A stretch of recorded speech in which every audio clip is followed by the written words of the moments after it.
Hello dear students, कैसे हैं आप सब। आई होप आप सब बहुत अच्छे होंगे, आपकी फैमिली में भी सब लोग बहुत अच्छे होंगे। मोस्ट इंपॉर्टेंट आज का ये वीडियो होने वाला है। क्यों इंपॉर्टेंट है, चलिए सबसे पहले वो जानते हैं। बिकॉज जब आप यूपी सी नेट का पेपर मतलब अपना सी नेट का एग्जाम देने के लिए 21 मई को जाओगे एग्जाम सेंटर, तो आपका ड्रेस कोड क्या होना चाहिए, किन चीज़ों का आपको ध्यान रखना है, सबसे इंपॉर्टेंट बात कौन सी चीज़ें आपको कैरी करनी है, कौन सी चीज़ें आपको कैरी नहीं करनी है, आज मैं आपको सब कुछ बताऊंगी। क्योंकि अगर आपने एक भी मिस्टेक की तो बेटा जैसा नीट का पेपर होता है ना, जैसे वहां पे चेकिंग होती है, सेम चेकिंग होने वाली है इस एग्जाम में। तो बी अलर्ट, प्लीज इन चीजों को ध्यान से सुनना कि क्या क्या चीजें आपको लेके जानी है, क्या स्किप नहीं करना है और क्या चीजें आपको बिल्कुल स्किप करनी है। वरना आप लोग परेशान हो जाओगे अगर इस तरीके की चीजें नहीं करोगे। अगर ड्रेस कोड आपका सही नहीं होगा तो आपको या तो वापस भेज दिया जाएगा या फिर आपको काफी परेशान किया जाएगा, वहां पे आपकी चेकिंग की जाएगी। सारी चीजें आज के इस वीडियो में मैं आपको क्लियरली बताने वाली हूँ। सबसे पहले मैं बता दूं, मैं साक्षी राजपूत, आपकी मेंटोर, जो आपको इसी तरीके से गाइड करती है, आपको हर एक छोटी बड़ी जानकारी बीएससी नर्सिंग से जुड़ी देने की कोशिश करती हूँ। तो इस चैनल को सब्सक्राइब करके वीडियो को लाइक और शेयर जरूर कर दीजिएगा। चलिए स्टेप बाय स्टेप जानते हैं, एक एक पॉइंट समझते हैं कि यूपी सीनेट का एग्जाम देने के लिए जब आप 21 मई को अपने एग्जाम सेंटर जाओगे तो किन किन चीजों का आपको ध्यान रखना है, कौन सी चीजें अवॉइड करनी है। ठीक है जी, तो स्टेप बाय स्टेप जानेंगे, देखेंगे। तो सबसे पहले ये देख लो कि यहाँ पे मैं आपको बस यही बोल रही हूँ कि भाई चुप हो जाओ, ध्यान से सुनो, एकदम साइलेंट होके इस वीडियो को देखो, एक भी पॉइंट ना छूटे, ये चीज आप लोग इंश्योर कर लेना। ठीक है, तो एडमिट कार्ड कैसे डाउनलोड करें, सबसे पहले ये मैं आपको बता देती हूँ। तो आपको क्या करना है, एडमिट कार्ड डाउनलोड करने के लिए, चलो मैं आपको सबसे पहले लेके चलती हूँ भाई। सबसे पहले मैं आपको लेके चलती हूँ कहाँ पे, आपको अपने फोन में गूगल खोलना है। ठीक है, आप अपना मोबाइल ले रहे हो या लैपटॉप ले रहे हो या फिर किसी भी साइबर कैफे पे अगर आप लोग जा रहे हो, वहां पे जाके आपको बोलना है कि ऑफिशियल वेबसाइट से हमारा जो एडमिट कार्ड है वो आप हमें डाउनलोड करके दे दो। ठीक है, तो आपको सबसे पहले ABVMU की ऑफिशियल वेबसाइट को ओपन करना है। ठीक है, यहाँ से आपको जनरली इस पे क्लिक कर देना है और कुछ इस टाइप का इंटरफेस बेटा आपके सामने आ जाएगा, दिख रहा है। और ये देखो यहाँ पे भी आ रहा है, ये देखो यहाँ पे ऊपर, चलो नहीं देखना हमें, हम यहाँ आ जाते हैं और यहाँ कहीं बाहर आपको नहीं दिखेगा कि आप यहीं पे क्लिक करो और एडमिट कार्ड डाउनलोड हो जाएगा। नहीं जी, कोई हलवा थोड़ी एडमिट कार्ड की ऐसे डाउनलोड हो जाएगा। आपने जनरली क्या करना है, आपने जनरली लॉगिन पे क्लिक करना है। ठीक है, जैसे ही आप लॉगिन पे क्लिक करोगे तो यहाँ पे अपना रजिस्ट्रेशन ID नंबर और पासवर्ड डाल के आपको लॉगिन कर लेना है। अगर आप भूल गए हो अपना रजिस्ट्रेशन ID नंबर और अपना पासवर्ड, तो यहाँ पे देखिए फॉरगॉट रजिस्ट्रेशन ID और पासवर्ड, जब आप इस पे क्लिक करते हो तो आपका जो रजिस्टर्ड मोबाइल नंबर है आपको वो यहाँ डालना है और सबमिट कर देना। तो आपके पास जो मैसेज है वो आ जाएगा जिसमें रजिस्ट्रेशन ID, ठीक है, रजिस्टर्ड ID आपकी और पासवर्ड दोनों चीजें मेंशन होगी, तो वहां से देख के आपको फिल कर देनी है। अब कुछ लोग बोलेंगे कि मैम वो हम फिल कर रहे हैं लेकिन हमारा एडमिट कार्ड तो दिखाई नहीं रहा। तो बेटा शायद आपने दूसरे नंबर से डाला हो, शायद आपने 2 बार रजिस्ट्रेशन कर दिया हो अलग अलग नंबरों से, दैट्स वाई इस टाइप की प्रॉब्लम आ रही है। तो जो दूसरा नंबर आपने डाल के रजिस्ट्रेशन किया था वो एक बार डाल के देखो, शायद वहां आपका एडमिट कार्ड अपडेट हो गया हो। ठीक है, तो यहाँ पे अपना मोबाइल नंबर डाल के वो कर लेना है। दूसरी बात है, जैसे ही आप यहाँ पे ये अपना ID यहाँ पे अपना रजिस्ट्रेशन ID और दूसरा पासवर्ड डालते हो, जैसे ही आप लॉगिन करोगे तो वहां पे सबसे ऊपर दिखाई देगा डाउनलोड एडमिट कार्ड, उस पर क्लिक करके आपको अपना एडमिट कार्ड जो है वो डाउनलोड कर लेना है। अब बच्चों के पास एक और दिक्कत आ रही है, बच्चों के पास एक और दिक्कत क्या आ रही है कि एडमिट कार्ड जो है वो 2 पेज पे डाउनलोड हो रहा है। वो क्यों हो रहा है, ये आप देख रहे हो, इसको बोलते हैं लैंडस्केप, इसको बोलते हैं लैंडस्केप। ठीक है, और इसको बोलते हैं आपका, क्या बोलते हैं इसका, पोर्ट्रेट। तो आपको बोलना है कि आप जो जिस भी साइबर कैफे पे जा रहे हो तो उनको बोलना कि जो फॉर्मेट है ना वो आप लैंडस्केप प्लीज वहां पे सेलेक्ट कर लीजिए, तो आपका जो एडमिट कार्ड है वो एक ही पेज पे डाउनलोड होके आ जाएगा। तो आपको सबसे पहले पता चल गया कि एडमिट कार्ड कैसे डाउनलोड करना है। अब बात कर लेते हैं जो स्टूडेंट्स परेशान है, कुछ चीजें ऐसी हैं जिनको लेके बहुत बच्चा कंफ्यूज्ड है, परेशान है। तो सबसे पहला लाइव फोटो को लेके कि मैम जो मेरी ओरिजिनल मतलब लाइव फोटो है वो तो एडमिट कार्ड पे वैसी तो आई नहीं मैम, एकदम मैं तो ब्लैक आ रहा हूँ मैम, ये मैं तो एकदम व्हाइट आ रहा हूँ, ब्लर आ रहा हूँ, है ना। तो बेटा लाइव फोटो को लेके परेशान मत हो, कोई दिक्कत नहीं है। जो आपकी फोटो है ना जो आपको एडमिट कार्ड पे लगानी है ना, जो आपने अपनी पासपोर्ट साइज फोटो जो अपलोड की थी वो सही होनी चाहिए, और एडमिट कार्ड पे सेम फोटो आपको लगानी है। ठीक है, अगर आपके पास मान के चलो आप बोलो कि मैम मेरे पास तो एक ही कॉपी थी, मेरे पास तो एक ही कॉपी थी पासपोर्ट साइज फोटो की, वही उठा के मैंने लगा दी, तो बेटा अगर आपने ये पुरानी लगा दी है ना तो आपको दिक्कत हो जाएगी। ये सही नहीं आ रही है, कोई दिक्कत नहीं है, चल जाएगा। ठीक है, वहां कोई आपका लाइव फोटो लेने नहीं बैठेगा, मिलाने नहीं बैठेगा। लेकिन अगर आपकी ये वाली फोटो जो आपने एडमिट कार्ड पे स्कैन करके अपलोड की थी वो, और जो आप अपने जो आपने फॉर्म में स्कैन करके अपलोड की थी वो, और जो आप अपने एडमिट कार्ड पे अभी लगाओगे वो, अगर ये दोनों अलग है तो फिर दिक्कत हो जाएगी, आपको दिक्कत हो जाएगी। फिर या तो आप ऐसा करो, अगर आपने अभी फोटो खिंचवाई थी वैसी सेम फोटो खिंचवा लो, या फिर आपको मैंने पहले भी बोला था कि नई फोटो खिंचवा के ही आपको अपने फॉर्म में लगानी है। अगर ये गलती करोगे तो फिर दिक्कत हो सकती है बेटा, है ना, यहाँ शायद आपको माफी ना मिले। अब बात कर लेते हैं एग्जाम सेंटर पर क्या लेकर आपको जाना है। इंपॉर्टेंट है भाई, एग्जाम सेंटर पे लेके क्या जाना है ये तो एक्चुअली में पता हो हमें। तो कुछ चीजें ऐसी हैं, वैसे तो जो आपकी यूनिवर्सिटी है वो क्या बोल रही है कि आप एग्जाम सेंटर पे ना आप कुछ मत लेके जाओ, आप सिर्फ अपना एडमिट कार्ड, एक सेकंड बेटा, आप सिर्फ अपना एडमिट कार्ड, ठीक है, आप सिर्फ अपना admit card, coloured admit card, है ना, कलर्ड एडमिट कार्ड, और दूसरा आप अपना एक आईडी प्रूफ, आईडी प्रूफ। इसके अलावा यूनिवर्सिटी कह रही है कि आप सेंटर पे कुछ भी मत लेके आना, इसके अलावा आप सेंटर पे कुछ भी मत लेके आना, क्योंकि इसके अलावा जो भी देना होगा, इसके अलावा बेटा जो भी देना होगा यूनिवर्सिटी का कहना है वो हम खुद देंगे, आपको नहीं लाना है। आपको इन दो चीजों के अलावा तीसरी चीज लानी नहीं है। ठीक है, अब मैं इसको थोड़ा सा मोटा लिख के दिखा दूं, क्योंकि मुझे ऐसा लग रहा है कि आप लोगों को दिख नहीं रहा। ठीक है, यूनिवर्सिटी का कहना है कि आप अपना एडमिट कार्ड और दूसरा अपना आईडी प्रूफ, दूसरा अपना आईडी प्रूफ बेटा, ये दोनों चीजें आपको लेके आनी है। इसके अलावा आप कुछ भी मत लेके आइए, क्योंकि इसके अलावा हम वाटर बोतल भी, आपको पेन भी, सब हम सेंटर पे देंगे। ठीक है, ये चीजें हैं। लेकिन अभी हमारे पास जो मैंने आपके लिए बोला है वो बोला है कि भाई चलो ठीक है, हम मान लेते हैं सब कुछ आप दे दोगे हमें, है ना, लेकिन फिर भी अपनी सेफ्टी रखनी जरूरी है। उसके लिए मैं आपको बता दूं कि आपको एडमिट कार्ड लेके जाना है जिसका कलर्ड प्रिंट आप निकलवाओगे, एक आईडी प्रूफ लेके जाना है। अब बात कर लेते हैं बेटा आईडी प्रूफ की। ठीक है, आईडी प्रूफ में आप मेरे से पूछोगे कि मैम मैं क्या ले जाऊं, तो आपको आईडी प्रूफ में जो लेके जाना है वो क्या लेके जाना है, ध्यान से सुनो अब मेरी बात। आपको आधार कार्ड, आधार कार्ड आपको क्या ले जाना है जी। आज तो पेन मेरा सही चल ही नहीं रहा है, पहले मैं इसको ही देख लूं कि कहाँ दिक्कत आ रही है। सबसे पहले जान लीजिए कि आपको क्या लेके जाना है जी। आईडी प्रूफ में आधार कार्ड, क्या रखोगे आप फर्स्ट प्रायोरिटी पे, आधार कार्ड। क्या रखोगे बेटा फर्स्ट प्रायोरिटी पे, आप क्या रखोगे, यहाँ पे लिख लेते हैं, फर्स्ट प्रायोरिटी पे आपको रखना है आधार कार्ड। ठीक है, अगर आधार कार्ड में डेट ऑफ बर्थ आपकी गलत है, नाम की स्पेलिंग में कुछ ना कुछ गलती है, कहीं ना कहीं ऊपर नीचे है, तो आप अपना पैन कार्ड रख लो। ठीक है, अगर ये सब भी नहीं है, 12th की मार्कशीट रख लो, 12th की मार्कशीट रख लो आप। अगर आप बोलो कि हमने तो पेपर इसी बार दिए हैं, तो फिर आपके पास वोटर आईडी कार्ड होगा। वोटर आईडी कार्ड भी अभी हमारा नहीं बना है, तो आपके पास ड्राइविंग लाइसेंस होगा, वो भी अभी नहीं बना है, तो आपके पास पासपोर्ट होगा। कुछ भी आपका आईडी प्रूफ, जो वैलिड आईडी प्रूफ है वो आपको लेके जाना है, और सबसे कन्वीनियंट होता है आधार कार्ड, तो अपना आधार कार्ड रख लो। अगर उस पर डेट सही नहीं है तो साथ में पैन कार्ड रख लो। ठीक है जी, क्लियर है। उसके बाद आ जाता है फोटो।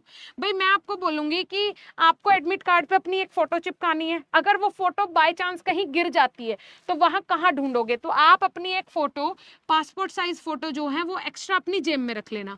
एक बॉल पेन रख लेना, बल्कि मैं बोलूंगी 2 बॉल पेन रख लेना ब्लैक कलर के। किस कलर के रखने हैं, ब्लैक कलर के 2 बॉल पेन रख लेना। वाटर बोतल मना की है यूनिवर्सिटी ने, क्योंकि बच्चे उसके अंदर भी चिटिंग ले जा रहे थे, है ना, पर्ची ले जा रहे थे, और पेन इसलिए मना कर दिया कि पहले उसमें भी पर्ची मिली है और एक वाटर बोतल में ब्लूटूथ मिली थी, दैट्स वाई वाटर बोतल भी और पेन भी सब बंद कर दिया कि हम अंदर ही देंगे।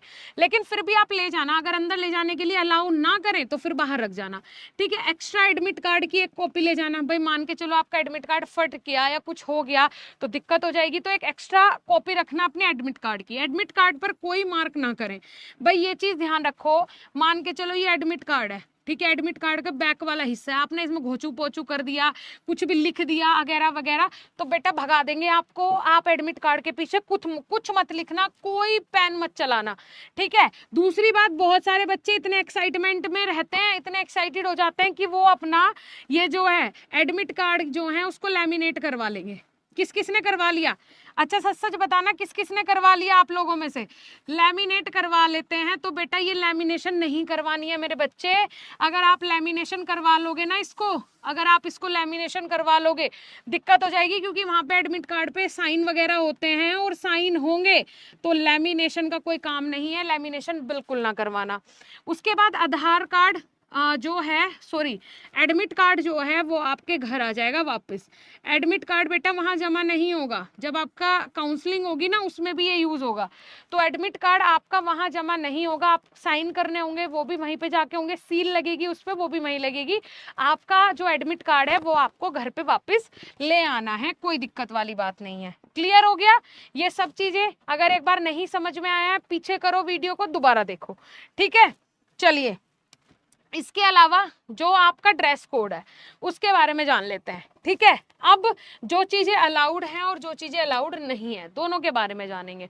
तो सबसे पहले जान लेते हैं किसके बारे में सबसे पहले जानना है हमें जानना है सबसे पहले कि जो चीजें अलाउड है, जो हमें पहन के जानी है।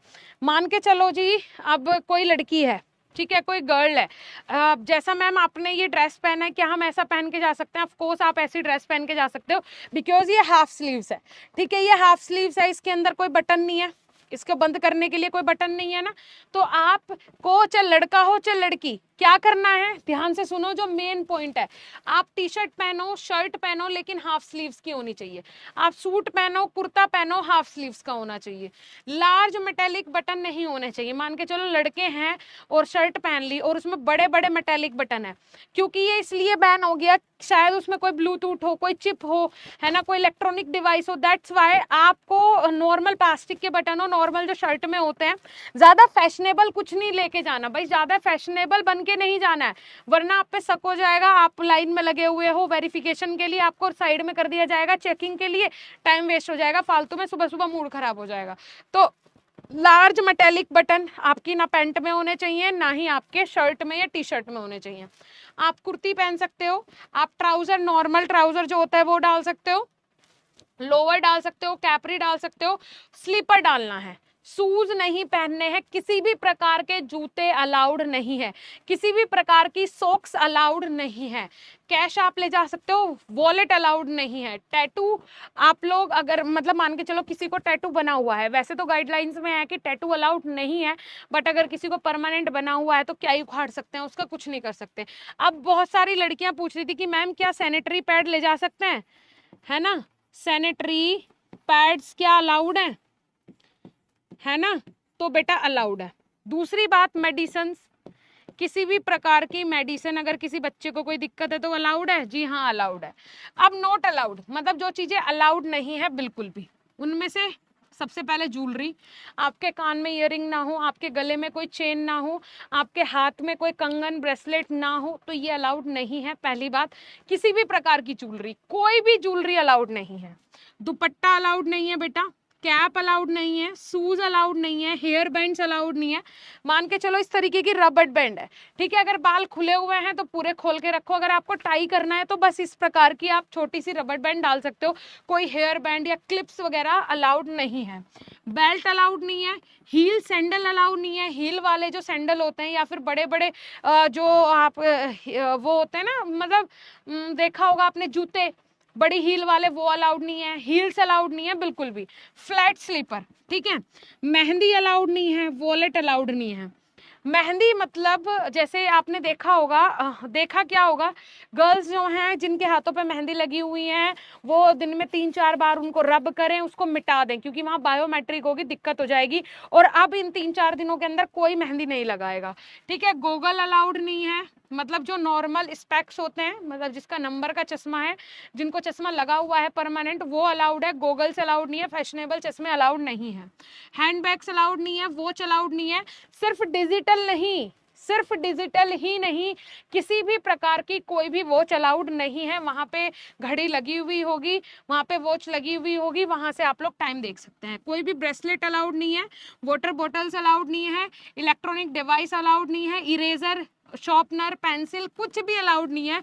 जो बच्चे ये बेवकूफ़ी करते हैं कि OMR शीट को जो है वो हम पहले पेंसिल से भरेंगे फिर पेन से भरेंगे, बिल्कुल ये गलती नहीं करनी, बिल्कुल भी ये गलती नहीं करनी बेटा। पेंसिल अलाउड नहीं है, किसी भी प्रकार की कोई किट अलाउड नहीं है। तो इन चीज़ों का ध्यान रखें, ये सारी चीज़ें आपके एग्ज़ाम सेंटर तक आपको नहीं ले जानी है। ये चीज़ें एग्ज़ाम सेंटर में नहीं ले जानी है, नहीं ले जानी है, नहीं ले जानी है, ये अलाउड नहीं है। ये इंस्ट्रक्शंस में क्लियरली लिखा हुआ है, एकदम क्लियर लिखा हुआ है कि ये चीज़ें आपके अलाउड नहीं है। तो बी केयरफुल, ये चीज़ें नहीं ले जानी है और ये चीज़ें आप लोग लेके जा सकते हो, ठीक है जी। क्लियर हो रहा है? आपका ड्रेस कोड यही रहेगा जो मैंने आपको बता दिया कि आप नॉर्मल ट्राउजर डाल सकते हो, लोअर डाल सकते हो, कैजुअल पहने। एक चीज आती है ना, एक चीज और मैं आपको बताती हूँ, ड्रेस कोड का ही इंपॉर्टेंट पार्ट है भाई। जो लोग जीन्स, जैसे मान के चलो ये जीन्स है, अब पता नहीं मैं तो बना भी कैसे पाऊंगी जीन्स, हाँ चलो मान लिया ये जीन्स है, ठीक है। इस जीन्स में जो पॉकेट्स होती है ना, जिन्हें कार्गो बोलते हैं, है ना, कार्गो बोलते हैं, जिसमें आगे भी 4 जेबें हैं, बीच में भी एक जेब है, पीछे भी 2 जेबें हैं, बेटा आपको सच में वहां जाते बहुत डांट पड़ेगी। आपको इस तरीके की जीन्स, फैशनेबल पैंट्स कुछ नहीं पहननी है, बिल्कुल नहीं, क्योंकि उसमें भाई 5-6 पॉकेट आगे हैं, 2 पॉकेट पीछे हैं। आपकी चेकिंग जरूर होगी, आपका टाइम वेस्ट हो जाएगा, आपको साइड कर लिया जाएगा और आपकी पूरी चेकिंग होगी, सक तो जाएगा ही। तो इसीलिए बोला है कि एकदम फॉर्मल, एकदम जो भी आपने पहनना है एकदम फॉर्मल पहनना है, ठीक है जी। चलिए उसके बाद धार्मिक ड्रेसेस की बात कर लेते हैं। भाई धार्मिक जो ड्रेसेस हैं, क्या मैम वो अलाउड है? तो मैं आपको बता दूं, जी हाँ बिल्कुल अलाउड है। आप हिजाब पहन सकते हो, बुर्खा पहन सकते हो, कड़ा पहन सकते हो, जनेऊ पहन सकते हो, मंगलसूत्र, धागा, कलावा, तुलसी माला, ये सब अलाउड है, आप ये पहन सकते हो, क्योंकि धार्मिक चीजें हैं, इन पे कोई भी कोई ऑब्जेक्शन नहीं कर सकता। लेकिन कुछ चीजें ऐसी हैं, अगर आप उनको स्किप कर सकते हैं, अगर आप उनको निकाल के जा सकते हैं तो ऑफ कोर्स बहुत अच्छी बात है। लेकिन अगर आपको ये लगता है कि नहीं हम तो निकाल ही नहीं सकते, हम तो उसके बिना रह ही नहीं सकते, ठीक है, इट्स ओके, आप लोग उसको आप लोग उसको पहन के जा सकते हैं, कोई नहीं निकलवाएगा, ये आपका राइट है। मतलब जैसे आपने कड़ा पहना हुआ है, पग पहनी हुई है, जनेऊ धारण किया हुआ है, तुलसी माला पहनी हुई है, तो ऑफकोर्स आप लोग पहन के जा सकते हो, कोई दिक्कत वाली बात नहीं है, कोई आपको इसके लिए रोकेगा टोकेगा नहीं। मेरे हिसाब से सारी चीजें आपको बहुत अच्छे से समझ में आ गई होगी, कुछ ऐसा बचा नहीं है, कुछ ऐसा मैंने छोड़ा नहीं है जो कि आपको ना पता चला हो, है ना। तो wish you all the very best बच्चों आपके एग्जाम्स के लिए। और भी जितनी भी अपडेट्स हैं, जिन चीज़ों के लिए आपको गाइड करना है, क्योंकि कुछ बच्चे ऐसे हैं जिनका एग्जाम सेंटर अपने शहर से लगभग कम से कम 80 किलोमीटर, 90 किलोमीटर, 100 किलोमीटर तक भी दूर है ना। तो ऐसे बच्चों को प्रिपरेशन करना ज़रूरी है, जानना ज़रूरी है कि किन किन चीज़ों को ध्यान में रखना है, कौन सी चीज़ लेके जानी है, कौन सी चीज़ें नहीं लेके जानी है, क्या ड्रेसअप रहेगा, क्या ड्रेस कोड रहेगा, किन चीज़ों का ध्यान रखना है, ठीक है। आई होप आपको आज का वीडियो बहुत अच्छा लगा होगा। अच्छा लगा हो तो please like, share and subscribe जरूर कर दीजिएगा। आपका एक लाइक, शेयर, सब्सक्राइब हमारे लिए बहुत बड़े मोटिवेशन का काम करता है। Thank you so much.